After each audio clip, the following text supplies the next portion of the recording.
If it is not a hell yeah, it's a no. Strap yourself in for Keeping It Real with Jack and Roll. Okay, happy days, and welcome back to Keeping It Real with Jack and Row. Row. I'm Gabrielle Dolan. And I'm Jack Phillips, and this is Late Line. No, it's not. It's Keeping It Real. Keeping Real with Jack and Row, our 51st episode. I wonder how many keepers have never heard of Late Line. I would imagine a lot of people Quite a have few never heard of people. Late Line. Gosh, showing our age. Well, speaking of age, Yes, I'm looking at my young co-host next to me, and she is younger than I am. I am younger than you. And we've been talking about your career a bit because this year is fairly significant. It is. As far as a number. It is. Talk to me about that, Ralph. So 20 years ago this week, Wow. so it was early Feb in 2005. Early Feb or early March? Early Feb. Early Feb. Early Feb in Why did I think 2005. I left my corporate career at National Australia Bank. Did you know you were leaving a corporate career at that moment? I think I did. I Subconsciously. didn't think I wasn't 100% sure if I'd come back to corporate Yeah. because I was so don't know what you don't know. How it happened, I think I've shared this previously. I decided to leave and do something around storytelling. Never run a business before. Never done anything on storytelling before. Shouldn't stop you. And so it the didn't. reason I hesitated for your question before is I thought I'll give this a crack, and if it doesn't work out, I'll just go back and get a corporate job. How good is that? 20 years later, be fair to say. It worked out. It worked out. And you never returned to corporate, even though you work with corporates very Yeah, I regularly. work with corporates. I But just you're not don't employed work, no, by a not employed corporate. by a corporate. So 20 years ago, this week, you left your senior leadership role at the NAB, and I know that you draw on that time significantly because we share stories and you give great insights and you've got some terrific experience from being in corporate. You must have learned a bit. Yeah.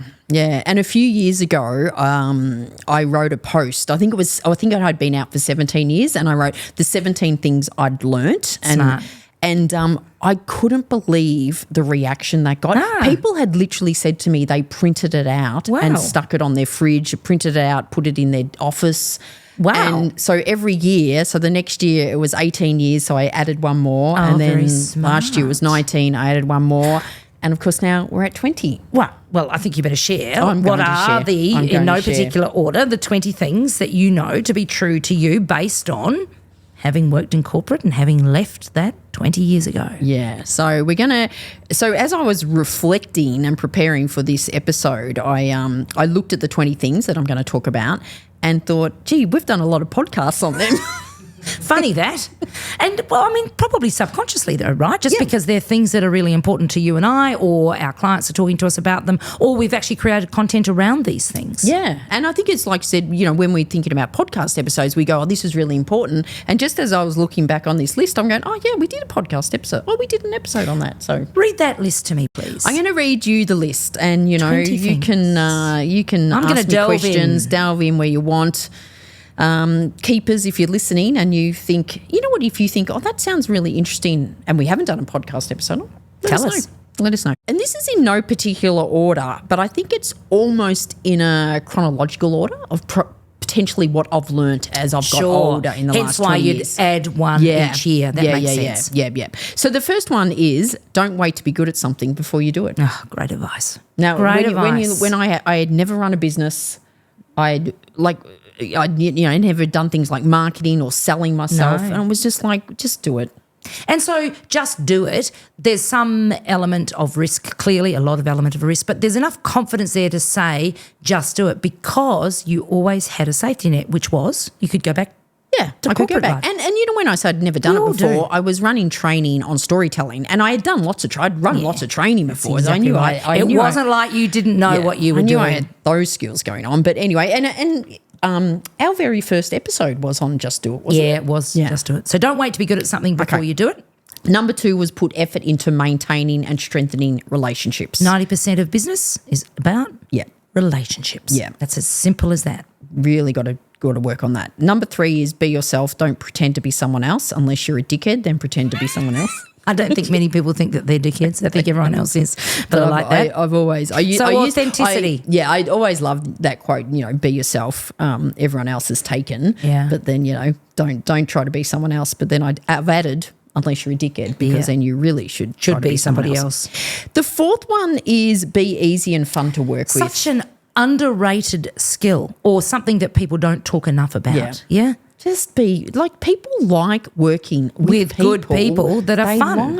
And just be easy and fun to work with. The fifth one is a quote. And I love this. This quote I've loved all my life, and it'll be all right in the end. If it's not all right, it's not the end. It's so true, right? So there's another saying that sort of goes with this, which is most people worry too much about things that they don't need to, and they don't focus enough on the things that they do need to. So things are never as bad as they seem, and things are often never as good as they seem. Yeah, absolutely. But I love that. If something's not going right, I just sort of go, well, that's all right, because it's not the end yet. No. This one is, and I apply this to both my personal and professional life, is outsource stuff that you're not good at or that does not give you energy. So you're not about to outsource being co-host to Jack and Ral? No, good. But I love that. Outsource stuff that you're not good at. I learned that really late. I used to spend hours on things that, I found difficult, boring, uninteresting, and then I realised, oh, hang on, somebody else finds that interesting and they're good at that and they're efficient at it. Let them do that. Let them do it, yeah. And I think, if you're not good at it, but what if it doesn't give you energy, don't do it. Why are you doing it? This one is Number 7. Number 7, I learnt this as I went through, and that is discuss price openly at initial sales meetings. So I don't know whether it's my laziness, but I always thought written proposals are overrated. Interesting. That's not something I do when I'm doing a coaching meet and greet, and we've both decided there's chemistry and they're interested in hearing a bit more, because I actually need to understand more about the person and their coaching objectives before I can actually know how many coaching sessions they're getting and therefore what the price is. But you already know the price, do you, when you're in a sales meeting in most situations for your workshops? Yeah. Look, and they want to run a workshop or they want a keynote and go, well, this is the price. Okay. And they go, we want to run 4 workshops. So, well, this is the price times 4. But you would know, even though, and it's, I'm like you, I need to have a conversation with them to say, what are you trying to achieve? Because then I can quickly say, you know what, I actually think you need a full day and this is the price. The reason I want a conversation with them is because it goes back to your number 4. I want them to be easy and fun to work with. I actually want to like who I'm working with. Yeah. And some people I meet, I think, no, this isn't going to work. Yeah. So in your case with the Jack, price. in your case, you would know after you've spoken to someone, you might go, look, this is just a one-off. Yeah, sure. Or this is a 6-month. Yeah, true. And you would know the price for that. True. Yeah, true. In most cases I do. I think it just saves people but I time like to think about to go, look, sometimes it's a bit more complicated than we want to run 2 workshops, and I then go, okay, let me go away and think about what I, if it's something out of the ordinary, but 95% it's stuff. You know what it is. Yeah. Hey, this next one, number 8, this, I really want to understand this one better. Yeah, okay. So I think this just comes back to my laziness. Don't leave a meeting with work to do. Don't leave a meeting. So first of all, if you're going to do a written proposal, that is work to do. Correct. Now I might have a client and I've got to walk. I'll send you an email with a brochure attached. Sure. Okay, so it's 2-minute work. Yep. But so many times people go, I'll do that. You know what you could do? Actually, I'll do this now in the meeting. Don't leave a meeting with work to do. I know that anyone listening who's a corporate, because I'm just going straight back to my corporate days, which weren't that long ago, the ability to not have to do any work post a meeting seems so foreign, but I get your concept and I like it. Even if you can get most of the work done in the meeting or half of the work done in the meeting. So I know if you work in a corporate, you just come, well, that's not possible. But I think there's something in this. Yes. I think it could be possible. Yeah. I think, and maybe the inspiration or the objective is to leave a meeting with work to do, but not as much work. Not as much work. Absolutely. And maybe sometimes that's clarifying why they need it. So, just going back to the written proposal, people go, can you send us a proposal? And I go, what do you need the proposal for? Yes. And they go, better question. we just need something in writing. I go, that's fine. I'll flick you an email and I've got a document that Some of my clients need to take a proposal because their company or their leader is going to use budget to cover their coaching or their workshops. So I get that. But you would have a standard. Yep. Yeah. Template. Okay. Correct. Number 9. and we speak about this a lot, is invest in your own professional development and keep investing. We're going to in do a you. podcast on this again, and we did one last year as part of our 50 episodes, but it's so important. This idea that you stop learning, or that all of a sudden, things become a little bit too irrelevant to you or a bit too scary to you, you have to keep learning. Yeah. And, seriously, if you're not developing yourself, what are you doing? Or you'll become redundant is what you will. Yeah, yeah. So and also again, I have a lot of well-paid senior people that don't do development because their company doesn't pay for it. I was like, oh my God, pay for it yourself. Personal brand, hello. Yeah, yeah. So number 10 is avoid doing something out of pure obligation to others because it rarely ends well. This is an interesting one. I mean, sometimes we have to do something for someone else when we don't actually want to, but why doesn't it end well? You know what? I see this a lot when people stay in jobs longer than what they should, or go to, I go to a party or a meeting or, a networking thing. I don't want to go. And so if you really don't want to be there, are you really bringing great energy or whatever? I just don't think, I've got to go into work even though I'm not feeling 100%. It's not the best version of you. Set boundaries. I heard something the other day, and I can't remember who said it, but they were talking about the freedom that money gives you. And I think it's also the freedom of money gives you and it being wiser. It's like there's things that you want to do, like spending time with kids, family, going to the beach, you want to do. Yep. There's things that you need to do. Mm-hmm. And look, that could be like, you've got to go visit a sick parent or take care of someone, or you got to go to kids, teachers, parent interviews. You sort of... It helps if you turn up to those, right? Yeah. You have to do them, right? And, I mean, you could say, well, you don't really have to do them if you don't want to, but you sort of got to have to do them. And there's things you should do. And sometimes it's the should do when you're younger in your career. It was like, I should go to that networking event because it will probably help me. But he was saying the older you get, and he did say the richer you get, but I'm not sure I totally agree on that. It was like you lose the should knows or the should do's. Yeah. So anyway, but I think it's just if you're doing it out of pure obligation, that's what I mean. You really don't want to do it. I'm going to hate it, but I've got to do it. Then I just don't think that's good. Number 11, this is something we just take control love. of your brand. We're going to be talking about this in Fiji in a masterclass. We just think it's so important. Yeah, take control of your brand. And if you haven't listened to our podcast episode because if you don't take control of your brand, someone else is. I love that. Yeah, or you've just you're not in control of it, which is not a good thing. Number 12 is get good at saying yes to opportunities. Okay, so this is different to number 10, avoid doing something out of pure obligation. Yeah. This is when you see something that you think, oh, that could be an opportunity. Even though you may not know if it is or not, say yes. Yeah, and I think if you're starting out in your career, say yes to a lot of things. Say yes to just everything. Say yes. Yeah. And number 13 is sort of related because number 13 is saying get better at saying no to stuff that doesn't excite you. Which is a bit related to avoid doing things out of pure obligation to others. Yeah, it's a good point. And again, what you're talking about is setting boundaries, personal boundaries, what I will sign up for and what I will show up for versus what I won't. Yeah. And that's not a bad thing to implement. And maybe as the new year kicks in, we're into February, why don't you set some boundaries around that? Yeah, absolutely. And I look, again, I'm not saying just the older you get, but when you're young and... the sooner you do this, just say better. yes, but then gradually you should also get good at saying no to things that don't move. And this is probably related to the next one, number 14. If you want a life by design, then design it and stay true to it. And that's very much connected to the previous points we just spoke about. Sure, do stuff that excites you and make sure that you say no to the things that don't. Yep. Like it. Number 15 is know your non-negotiables. Oh, yes. I think we spoke about this, that we should do a podcast episode on that. You really got to know. And I've got a great activity that I take people through on helping them be very, very clear on their non-negotiables. Too many people sacrifice their non-negotiables. I love it too. I'm coaching a client right at the moment and we're starting off with, okay, what is it we want? Because she's doing a major career transition and it's really exciting. It's got a bit of risk involved.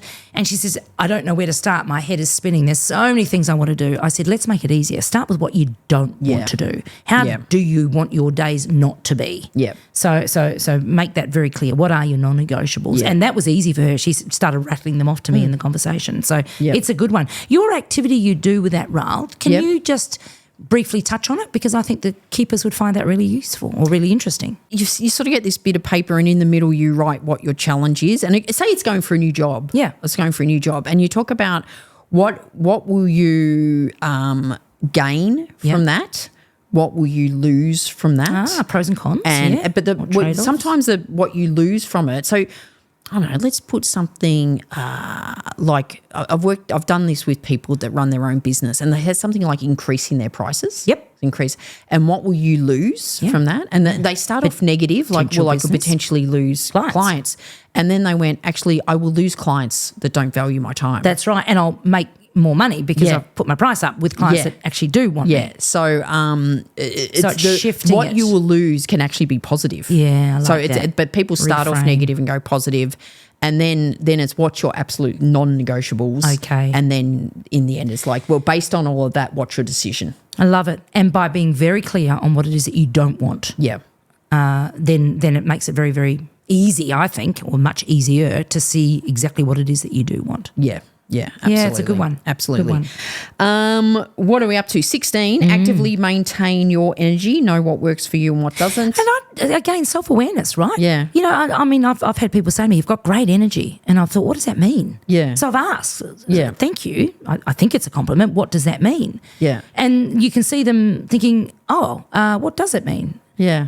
It's easy to rattle that off, but actually what does it mean? So actively maintain your energy. So that's knowing yourself well enough to know when you work best. Mm-hmm. So maybe you're a morning, early mornings, you have clarity of thought, you have a lot more energy as far as being able to be more efficient, more effective, whereas afternoons there's a bit of a slump. Yep. What else could it mean, knowing your energy? I think sometimes it knows what, your sleep. I've got my aura ring going on, and, my best time to go to bed is between 8:30 and 9:30, and I know that. And if I don't, it affects my sleep. So knowing what impacts your sleep, because sleep is part of that. I think knowing, what food and stuff gives you, not drinking too much. What makes you feel better, what doesn't make you feel better. Also, certain foods that don't agree with you, people. Lactose intolerant, gluten, all those sort of things. And just hanging around negative people. Oh. Like you want one surefire way to drain my energy is hang around people that freaking are negative. For me, it's people that don't have any sense of humour or a very intense sort of personality. Yeah. Interesting. Not with us. Number 7. And sorry, and we did a podcast episode on energy management as well. So if that's tickled your fancy, go have a listen to that podcast episode. Number 17. Number 17 is busy is overrated, bored is undervalued. The best thing. Don't you agree? I can't stand people that keep telling us that they're busy. And we've done an episode on that. Yeah. I'm so stressed. Yeah. And part of the reason that I've added bored is undervalued is like, that's when creativity kicks in. Ideas. Holidays. Yeah. Out there picking up the horse poo. Yeah. It's a bit of a boring, monotonous job that I can do without thinking, which means I start thinking. Yeah. So it's a great thing to do. We had a family gathering last year, and there was one of the kids was there. I think she's about 10, and she said to her dad, and I was there, she goes, "I'm bored." And I go, "Well, that's not a bad thing. Like, why is bored a bad thing?" It was like, that's it. It's okay to be bored. And how long did she stay bored for? I don't know. I think she walked away and thought, well, that's the point. If you don't, crazy old lady, crazy old auntie. Well, you are. If you don't respond with stimulus and here, let me fix that for you, then they actually go away and use imagination, or they become creative and write or draw or whatever, or play games. What a great thing. Yeah. Our kids used to say to Richard, "We're bored," and he used to say, "That's lovely," and turn around and keep doing what he was doing. And he said within 5 minutes, he said, "You've just got to sit with it," because there'd be a bit of whinging and moaning and hanging around. Then all of a sudden, "Come on, let's go and build this. Let's go and do this." So it's true for adults as much as it is for kids. Absolutely. Now, number 18, and ironically, this was 2 years ago, and so this was straight out after COVID. Yeah. And what I realised was important then was have at least one holiday planned and organised. So I always like to have at least one holiday planned. Already planned. Yeah. Now that could just be a little weekend away or long something. weekend, Doesn't have or to, not talking about a big or Europe a weekend. trip, No. but just have those. something planned. Now, you're a beauty at this, and you've been a great inspiration to me over the years because you've continued to take school holidays, even though you don't have school-aged children. And I think that's so cool. So that you just lock those out. That's just going to be whether you go on holiday or whether you hang around home or go down to Bermagui. The point being is it's locked in. Yeah. It's locked in. And we it's so even, important. we came back from Bermagui last week and with the people, Bruce and Wendy, who we own it with, and we said, we'll all be back at Easter. Yeah. And it was like, yeah, we'll be back at Easter. And Steve goes, oh, well, we need to be up before then. It's just like, I love so it. you go, right. So now I look, That's okay, great. we could come up late Feb. It was That's like, great so because it's- it brings you energy. It gives you joy. You're relaxed. We you are, do things. we are very fortunate, and we know we're lucky to have a place we can go and escape to. But if you don't have a place you can escape to, there are plenty of places you can go to escape to. I mean, you can go down to the beach, Yeah. go for a drive to the country and have a night away. Just get away. Just do stuff. I love that. I think this episode's going to probably go a bit longer than what our standard ones because there's a couple of things two here more. I want to talk There's to you two about. more, yeah. So number 19 was look for ways to challenge yourself. So again, I added this one last year. I think last year when we started doing TikTok, I was like, oh my What? God. But you've got this year, TikTok. and I talked about pickleball and stuff. So Do look for ways to different challenge things. yourself. I love that. And I think the one I've added this year, which is probably very closely to some of the ones we spoke about before But a about good saying yes reminder. or saying no. And that is, if it's not a hell yes, then it's a fuck no. I love that. Say that again. If it is not a hell yeah, it's a fuck no.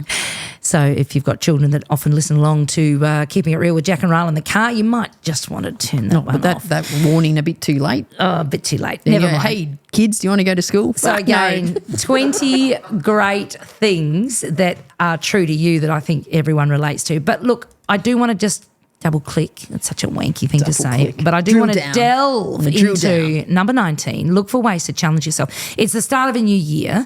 I know by the time our keepers are listening to this, they are into the thick of things. Yeah, they're back at work. They're back grinding. They're building their business. They're doing all those really cool things. But looking for ways to challenge yourself, often that's an easy thing to deprioritise because you're so busy. Yeah. You are absolutely on the dance floor, not up on the balcony. What do you mean when you say look for ways to challenge yourself? Yeah, What does and that I think mean? look, it's not talking about being a daredevil, risky, like doing dangerous stuff, but to me it's like trying new things. Yeah. And so again, I spoke last week about doing pickleball. I had been wanting to do that for 12 months. Sure. And you just keep put it, like you just said then, you know, you work gets busy, your life gets, you just don't put it off prioritise and you don't prioritize it. And it would have been so simple for us to do that 12 months ago, but so it's trying new things.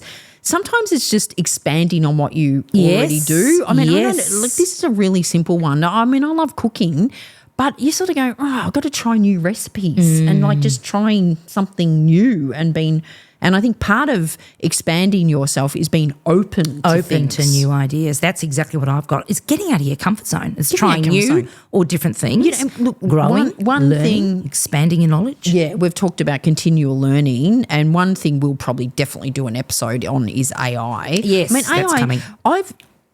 I'm coming across more and more people that have not heard or have just heard of ChatGPT but never used it. Wow. And I'm thinking, if you were sitting here listening to this and go, if you've never used ChatGPT, like what are you waiting? Why would you just not just go explore it? learn something? Explore it. Absolutely. Because there's so many benefits to it and it's not going away. And Agree. so be open. Like people go, well, what would I need it for? Oh my God. wow. I'm Gee, going the to other save question this. there is, I'm why going to wouldn't you save need this it? for when we do an episode. But what I've used AI for is phenomenal. Yeah. So improving skills, meeting new people, having fun and adventure. I mean, those are all great things to do, right? Yeah. By challenging yourself. becoming more interesting. Yeah.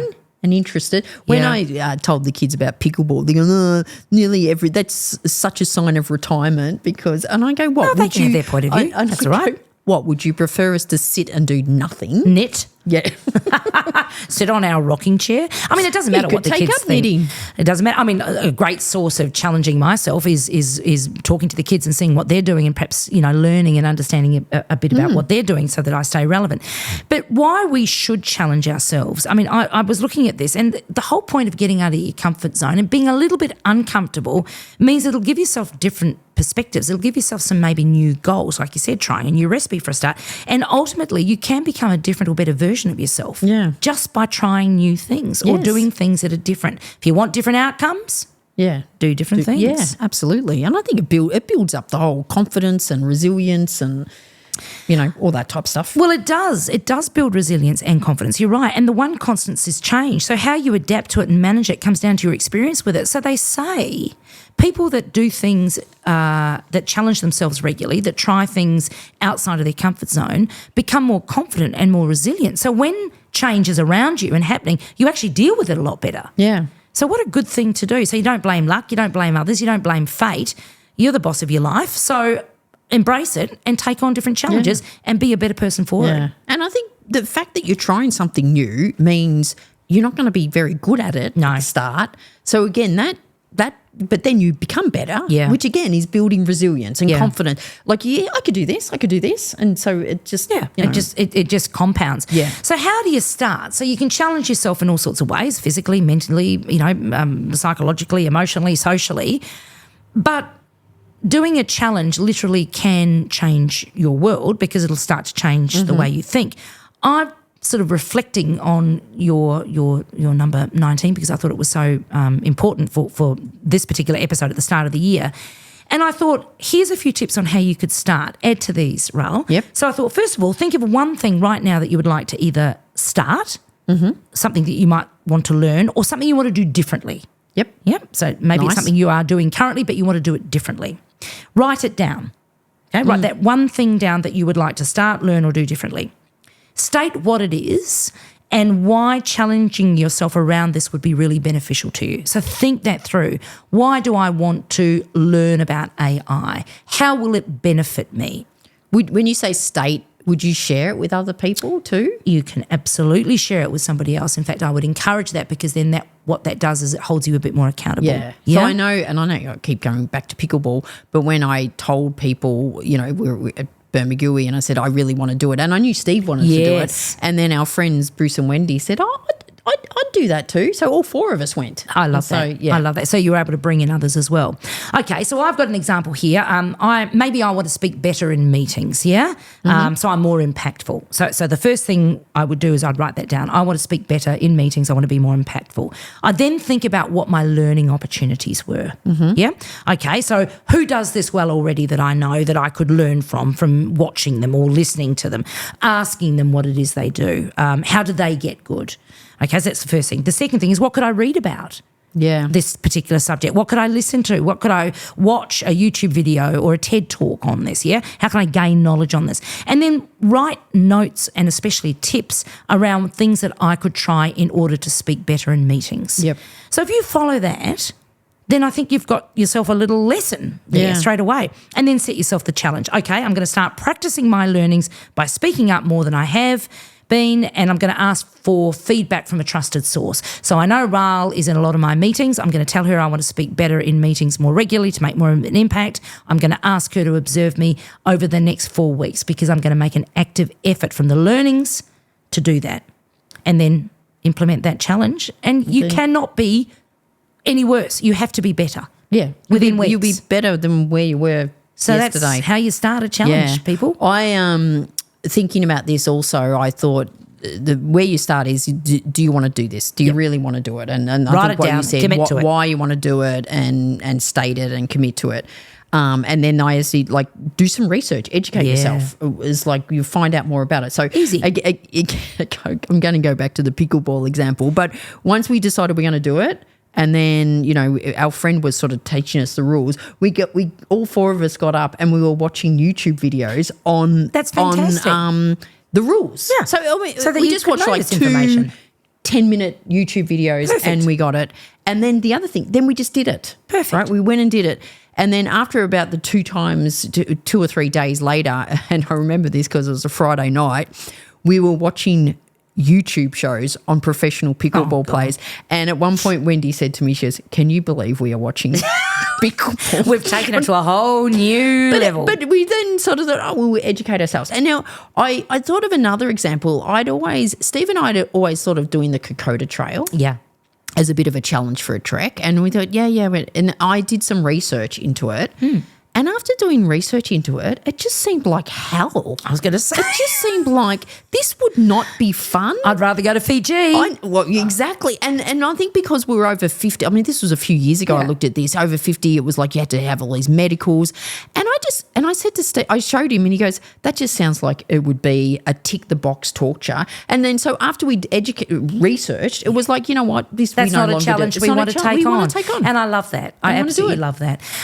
What's interesting is the number of times you've used the word pickleball, which is making me think we need a pickleball sponsor for keeping it real with Jack and Rail. A great episode. Excellent. All right, 20 things you've learned 20 over years 20 I've learned years. in 20 things in 20 years. Awesome. And how to challenge yourself. Keepers, go and challenge yourself. Yep. So hope you enjoyed that episode. As usual, if you like what you heard, please share it with your friends. 5-star reviews, always great. But, sharing it with your friends is where you can give us the best support. And any feedback, send it our way. Yeah. Bye.